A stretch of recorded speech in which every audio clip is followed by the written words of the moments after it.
यहाँ कल ईद है, बिजली भी नहीं है, गैस भी बहुत महंगा है, गरीब इसी पर गुजारा करता था, केरोसिन जलाता था।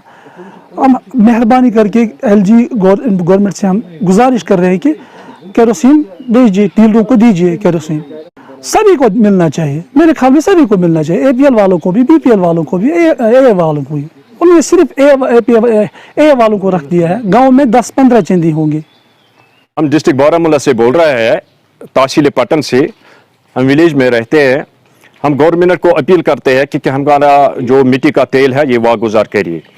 गवर्नमेंट ने प्लान किया कि हम आई वालों को देंगे या बीपीएल वालों को दे दें, क्योंकि बीपीएल वालों को थोड़ी चूल्हा जलाना है। चूल्हा हर घर में जलता है। हमें पावर की कटौती से बहुत ज़रूरत है मिट्टी की तेल की, और हमें गैस बहुत महंगा मिल रहा है। हम विलेजों में ज़्यादा मिट्टी का तेल ही इस्तेमाल कर रहा है। लिहाजा हमारा गुजारिश है गवर्नर साहब को कि हमारा मिट्टी का तेल वागुजार जल्दी दस्ती करिए, क्योंकि ताकि हमें कल भी ईद है, हमें बहुत मुश्किलात का सामना करना पड़ता है। ये गुजारिश है गवर्नर साहब को हमारी तरफ से कि हमारा मिट्टी का तेल वागुजार करिए।